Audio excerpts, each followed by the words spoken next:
with that, now I'm going to go into more real quick. Let's kind of tell everyone what would be your advice now if you could now go back and talk to, say, your 10-year-old self. Okay, let's rewind the clock 6 years. Talk to your 10-year-old self that's being homeschooled and maybe scared about college. What would you tell that person? I would say, don't worry, basically. Don't stress out about college yet. In this case, you still have 6 years left. Don't worry about it. Don't stress out about it. Still figure out what classes and what particular interest you want to take or want to go off in, but don't completely stress out about it. Okay, all right, I would agree there. Don't completely stress out. I would say the same thing to you, Mom and Dad. Don't completely stress out. Now, of course, my main target, fathers. I want you to be the one really in the homeschooling, involved in the homeschooling of your children, not just as a principal role, not just as something you let your wife do. Matter of fact, I still think that it is the primary role of the dads to be schooling the kids. So I'm always going to be leaning more pushing toward fathers. I mean, if you want to go watch a homeschooling video with various women, there are far more of those out there than there are targeting fathers. So I'm specifically looking at you, Dad, especially right now, because I bet you're probably working from home. I bet many of you dads are working from home. And so if you are, and if your kids are doing the government's schoolwork at your table, what role do you have in it? What are you teaching them? So I'm glad you said that. I think the same thing applies to the parents as well. Just don't be afraid. Get out there and just do what you need to do. Just take one day at a time. You just need to be ahead of them one day. Now for me today is Sunday. Not only am I going to go back and chill, look at a little bit of football, but while I'm sitting there, I'm going to be getting the lesson ready for the week for my daughter. Now, I guess I'll include that in here as well, just to kind of tie everything in. The reason why they were able to start school so early, if you look inside your local school district, there probably is a way for your son or daughter to start at the local university a lot sooner than you think, before 18.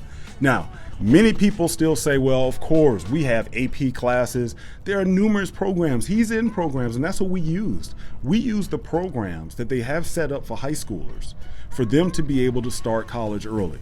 Most schools have probably some sort of program to where kids can begin to take college classes in 11th or in 12th grade. My question is, why do you not have your son or daughter taking advantage of these? Even if you go to a government school, why do you not have your son or daughter taking advantage of these? Now, if you're homeschooling, this is where you can get on there and really take advantage of it. It cracks me up. Most homeschoolers are more interested in can they get their kids to play sports along with everyone else, but not on these college programs. So it's nothing new for young people to be able to take college courses in high school. That's not it. But for the homeschooling parent especially, you could have your kids and still be teaching them at home if you like, but you can now have them enrolled into the local community college, is where it usually starts. Or in the case of my oldest son, it was actually a program through Eastern Michigan University. You can still have them on this course, taking these courses at a very young age. That way, by their 18th birthday, they are already ahead of everyone else. Let's stop playing the game according to the rules that they dictate for everyone else when we do not have to. So in this case, I'll go and when I interview my oldest son, you'll be able to hear it more. But for him, think of the tremendous advantage. Again, I get upset. I work with athletes. I've worked with athletes. I've worked in the I'll just say the sports field. And so parents are far more excited to have a case like Bryce Harper or some person where they were homeschooled, or you have parents making sure their kid starts if they already grow at they're 6 feet tall by the time they're in first grade. Just exaggerating a little bit there, but if they're super tall by the time they're first grade or kindergarten, parents are like, ooh, we should have them start school a year late. That way, they will always be competing against kids who are smaller than they are. And then parents will come up with many ways to find a way to get their kid into a university via athletics. But what are you doing to get your kid to the university level if that's where you want your child to go? What are you doing to get them there academically? Because I don't care what a good athlete, how great of an athlete they are, odds are they're not going to hit the NHL, NBA, MLB, NFL. They're not going to make it. And even if they do, those career spans are very, very short. So what are they going to fall back on? So I'm saying that to say, use those programs. Stop being so concerned about how fast you can get them in there to throw and catch a ball, and figure out how you can get them in there to start getting the academic side done. Once you get them in, now transferring from community college, because they will be enrolled as a community college student, transferring from community college to the university is just like when I had to do it, but when I did it, I was in my upper 20s, and they're doing it in their upper teens. So my oldest son ended up graduating with his bachelor's degree at 20 years old. Done. Bachelor's. And if he pursues his master's, great. Right now, he hasn't seen the need to do so. Right now, my first daughter, what did she do? Graduated, associates at 18. Right now, she'll be hitting her bachelor's at 20. So this is the cycle that we're doing. He's now on that track. You can be there as well. Just stop worrying about whether they're going to be college ready. I know we worry about it. I worried about it at one time, but I knew college wasn't that difficult because I went back as an old dude from my bad education that I had as a kid. So I already knew the whole college hustle. The reason why the university is so tough and we think it's so tough is because we were usually so goofy at 18, 19, and 20 years old, and everyone wanted to go party and they wanted to hang out, they wanted to stay up late. So yeah, now they're trying to study for a test with hardly any sleep and they're cramming. But when you get older, you realize it's really not that hard.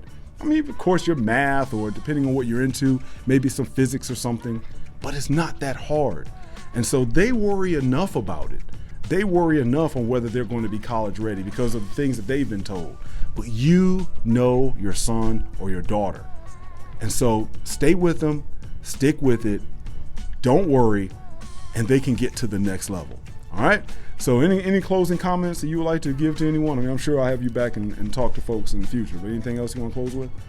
Just, like I said before, don't stress out about it. Both to the parents and to the children that are about to go to college or who want to go to college, just don't stress out about it. Just be confident in your skill level, what you can do.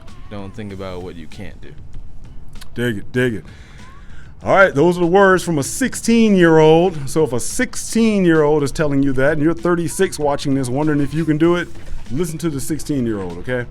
All right, everyone, it has been great. It's beginning to heat up on out here because we can't get out of the 100-degree range out here in Arizona. So we're going to go ahead and head back. You see me just kind of move my glasses around and everything else. I'm getting to sweat a bit. So thanks, everyone, for joining us. Plus, it's good to get out the office and get some fresh air. And we look forward to hollering at you again on another video soon on Teach Them Right. And remember, we are all about taking what's in our mind and putting it in theirs. And that's the blessing that you have. You're able to do that every day at home that you're homeschooling your kids. All right, everyone. Peace. Have a great day. Peace.